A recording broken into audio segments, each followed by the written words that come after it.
उत्तर प्रदेश का एक जिला जिसकी पहचान राप्ती नदी, नेपाल बॉर्डर, सोहेलवा के जंगलों, चीनी मिलों और श्रावस्ती से होती है। लेकिन कभी यह इलाका प्राचीन कोसल क्षेत्र का हिस्सा हुआ करता था। यहाँ पे एक समय में बुद्ध आए, मुगलों का दौर आया, नवाब आए, अंग्रेज आए और इस क्षेत्र ने बलरामपुर रियासत के नाम से एक अपनी खुद की एक बड़ी रियासत भी देखी। लेकिन सवाल यह है कि बलरामपुर आखिर बना कैसे, ये कब वजूद में आया और ये वर्ष 1997 में गोंडा जिले से अलग होकर एक नया जिला कैसे बना। आज के इस वीडियो में हम जानेंगे कि बलरामपुर बना कैसे। ये सारा कुछ इसी वीडियो में आज हम जानेंगे, तो इस वीडियो को एंड तक जरूर देखिएगा।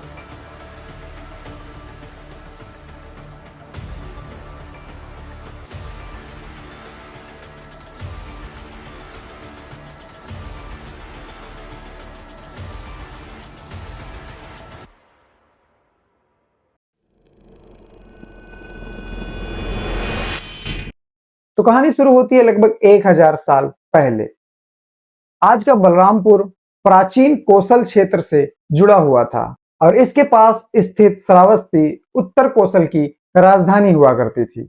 श्रावस्ती के सहेत महत में आज भी प्राचीन नगरों के अवशेष मिलते हैं और जिला प्रशासन के अनुसार आज भी श्रावस्ती में बौद्ध मठों और स्तूपों के अवशेष मिलते रहते हैं। इसलिए यह क्षेत्र बौद्धिक इतिहास से गहराई से जुड़ा हुआ है। यानी जिस इलाके को हम आज के आधुनिक बलरामपुर के नाम से जानते हैं, इसकी कहानी बहुत पीछे से शुरू हुई है और ये प्राचीन काल में भारतीय सभ्यता से जुड़ा हुआ था। श्रावस्ती सिर्फ राजनीतिक इतिहास नहीं था, बल्कि यह बुद्धिस्ट के लिए एक प्रमुख केंद्र हुआ करता था उस समय। जिला प्रशासन के इतिहास विवरण के अनुसार यहाँ का जो जेतवन था वो बौद्धिस्ट लोगों के लिए एक प्रमुख स्थल माना जाता था और परंपरा के अनुसार इसे गौतम बुद्ध से भी जोड़ा जाता है। इसीलिए आज का जो बलरामपुर और श्रावस्ती के आसपास का जो क्षेत्र है उसको बौद्ध सर्किट से भी जोड़ा जाता है। लेकिन इसके बाद सदियां बीतती गई, राज बदले और धीरे धीरे ये एक अलग नए राजवंश की तरफ बढ़ने लगा। अब यहाँ इतिहास और परंपरा दोनों सामने आती है। बलरामपुर जिला प्रशासन के आधिकारिक वेबसाइट पर खुद यह दोनों परंपराएं उल्लेख की हुई हैं। पहली परंपरा के अनुसार बरियार शाह जो गुजरात के रहने वाले थे, इस वंश के प्रमुख पूर्वज माने जाते हैं, जो 1351 ईस्वी में दिल्ली सल्तनत के फिरोज शाह तुगलक के साथ इस क्षेत्र में आए थे। तो आखिर बलरामपुर किसने बसाया? इतिहास में दो अलग अलग पहलू इस मसले पर मिलते हैं, जिनमें पहला 1357 ईस्वी में महाराजा दिग्विजय सिंह ने बलरामपुर को खुद अपने हाथों से इसकी नींव रखी और इसको बलरामपुर का दर्जा दिया। लेकिन वही इतिहास में दूसरी तरफ 1508 का भी जिक्र आता है, जिसमें जनवार वंश के एक राजा जिनका नाम माधव सिंह है, उन्होंने 1508 में बलरामपुर को बसाया था। और ये जो बलरामपुर है, इसका जो नाम पड़ा है वो इन्हीं के बेटे बलराम शाह के नाम पर पड़ा है, ये इतिहास में बताया जाता है।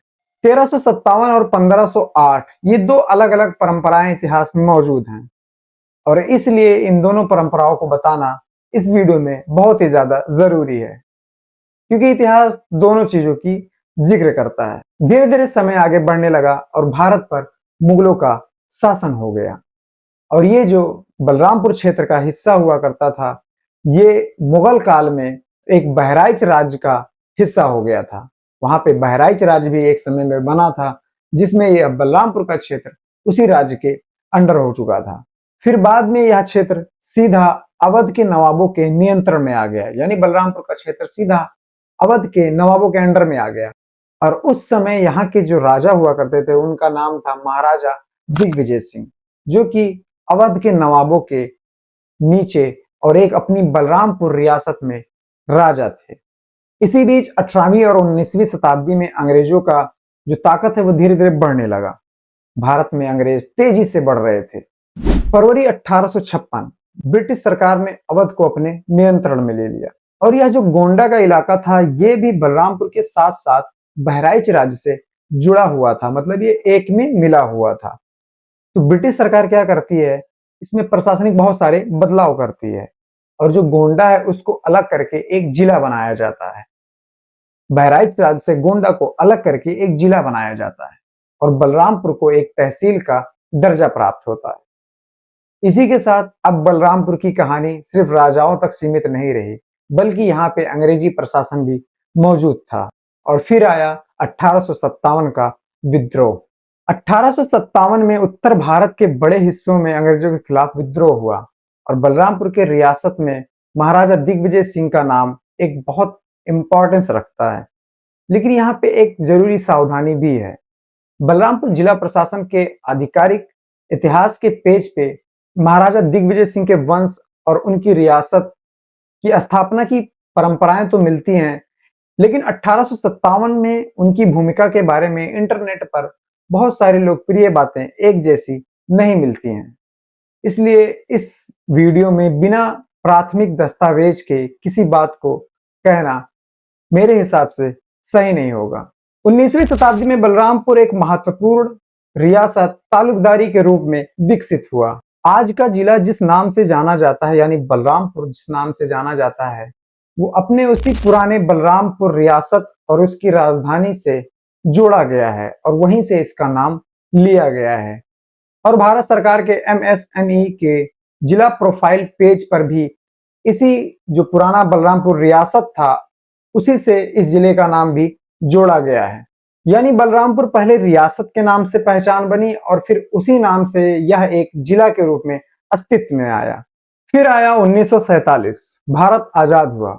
आजादी के बाद भारत में जो पुरानी रियासतें थी, यानी जो तालुकदारी व्यवस्था थी, वो धीरे धीरे खुद ब खुद खत्म होने लगी और बलरामपुर रियासत को गोंडा जिले के उतरौला तहसील में शामिल कर दिया गया। अब बलरामपुर किसी राजा के स्वतंत्र सत्ता का हिस्सा नहीं रहा और अब यह भारत सरकार के अधीन आने लगा। आजादी के बाद गवर्नमेंट का जो बदलाव था वो जारी रहा और इसी सिलसिले में 1 जुलाई 1953 को जो उतरौला तहसील हुआ करता था उसमें भी बदलाव किया गया और उतरौला तहसील को 2 हिस्सों में बांट दिया गया, जिसमें एक उतरौला तहसील और बलरामपुर तहसील शामिल किया गया। यही बलरामपुर की एक शुरुआत थी जब बलरामपुर को एक अलग पहचान मिलने लगा। फिर आया 1975, बलरामपुर चीनी मिल्स प्राइवेट लिमिटेड की स्थापना हुई और यह बलरामपुर के आर्थिक इतिहास में एक महत्वपूर्ण योगदान देने लगा।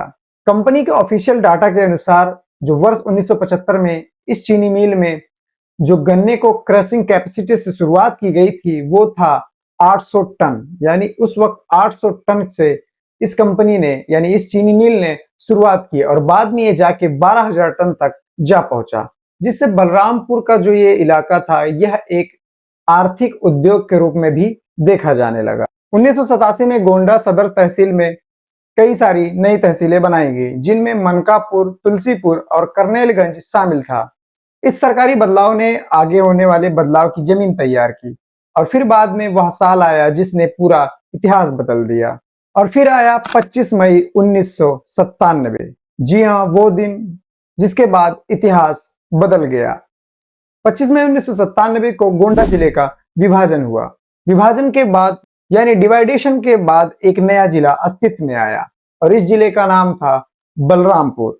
हाँ, वही जिला जिस जिले में हम और आप मौजूद हैं और जो हमारा जिला है यह एक नया जिला बनकर सामने आया और इस नए जिले में 3 प्रमुख तहसीलें बनाई गई, जिनमें तुलसीपुर, उतरौला और खास बलरामपुर शामिल किया गया और बलरामपुर शहर को बलरामपुर का जिला मुख्यालय घोषित किया गया। आज बलरामपुर देवीपाटन मंडल का हिस्सा है। उत्तर में नेपाल बॉर्डर और सुहेलवा जंगल है, तो वहीं पूरब में राप्ती नदी के छोर पर यह जिला बसा हुआ है। आज बलरामपुर की सबसे बड़ी जो खासियत है वो यह है कि यहाँ के इस एक जिले में इतिहास के कई सारे पहलू मिलते हैं। एक तरफ प्राचीन श्रावस्ती और कोसल क्षेत्र, तो वहीं दूसरी तरफ कभी बहराइच राज हुआ करते थे। फिर वहीं राजवंश और उसके बाद बलरामपुर रियासत। एक तरफ अवध और दूसरी तरफ ब्रिटिश और उसके बाद आजाद भारत और फिर वहीं उसी के बाद चीनी आधुनिक उद्योग, जिसने बलरामपुर को एक नए राह पे और एक नए रूप में दर्शाना शुरू किया। यानी बलरामपुर की जो कहानी है वो सिर्फ एक जिले की कहानी नहीं है। यह प्राचीन उत्तर कोसल से आधुनिक उत्तर प्रदेश के बदलाव की कहानी है। कभी यहाँ कोसल की राजधानी श्रावस्ती के आसपास प्राचीन नगर बसे हुए थे। फिर राजवंश आए, बलरामपुर की परंपरा शुरू हुई, उसके बाद बलरामपुर रियासत बना। फिर यही बलरामपुर अंग्रेजों का दौर देखा और उसके बाद आजाद भारत तक का दौर। यानी ये जो बलरामपुर का क्षेत्र है, इसने बहुत सारे दौर को अपने आंखों से बीतते हुए देखा है। और आज जो बलरामपुर की स्थिति है वो बहुत ही खूबसूरत और विकसित हो चुकी है। आज के समय में जहां वहीं बलरामपुर में एजुकेशन के क्षेत्र में बहुत सारे छोटे मोटे स्कूल और कॉलेज हैं, तो वहीं पे एक बहुत बड़ा एमएल के कॉलेज यानी एमएल के डिग्री कॉलेज भी मौजूद है। और वहीं बात करें हेल्थ फील्ड में, तो यहाँ पे डिस्ट्रिक्ट हॉस्पिटल जो कि मेल और फीमेल दोनों की सुविधाएं उपलब्ध कराता है वो भी मौजूद है। और साथ साथ प्राइवेट हॉस्पिटल की तादाद भी बहुत सारी है। शॉपिंग के शौकीनों के लिए भी यहाँ पे वी मार्ट, सिटी कार्ट और बहुत सारे मॉल्स वगैरह मौजूद हैं और फैमिली स्टोर भी यहाँ पे मौजूद है। वहीं बात करें नई बाजार मार्केट, तो दूसरी तरफ चूड़ी वाला मार्केट और भी बहुत सारी मार्केट बलरामपुर में शहर में जो है बलरामपुर शहर में मौजूद हैं। ट्रांसपोर्ट की अगर मैं बात करूं तो यहाँ पे गुजरने वाली नेशनल हाईवे 730 यहीं से होकर गुजरती है, जो आगे चल के राजधानी लखनऊ तक जाती है। गोंडा से होकर लखनऊ, दिल्ली और भी उत्तर प्रदेश के बहुत सारे शहरों तक ये जो नेशनल हाईवे जुड़ा हुआ है ये यहीं से होकर गुजरता है। और साथ साथ बस के डिपो भी यहाँ पे मौजूद हैं, जहां से बसें भी उत्तर प्रदेश के कई सारे क्षेत्रों में जाती हैं। वहीं बात करूं मैं रेल मार्ग की, तो यहाँ पे रेल मार्ग की व्यवस्था भी बहुत बड़ी है और ये उत्तर प्रदेश और उत्तर भारत का एक प्रमुख रेल मार्ग स्टेशन में गिना जाता है, जिनमें बलरामपुर स्टेशन और झारखंडी रेलवे स्टेशन। यानी बलरामपुर का जो शहर है वहां पे दो रेलवे स्टेशन है। ये इतना ज्यादा यात्रियों के लिए अहम रेलवे स्टेशन और शहर है। और बलरामपुर के पूर्व में एक राप्ती नदी बहती है और इसी नदी के पश्चिम में बलरामपुर शहर आबाद है। और बलरामपुर के फलने फूलने का कहीं ना कहीं यह नदी भी एक कारण बनता है, जो कि बहुत ही जरूरी और सही चीज भी है। तो दोस्तों ये था बलरामपुर का एक छोटा सा इंफॉर्मेटिव वीडियो। इसमें अगर मुझसे कुछ मिस्टेक हुआ हो तो उसके लिए मैं क्षमा चाहता हूं। और अगर आपको यह वीडियो अच्छा लगा हो तो आप मुझे सब्सक्राइब करें और मिलते हैं किसी नेक्स्ट वीडियो में। तब तक के लिए मुझे दीजिए इजाजत।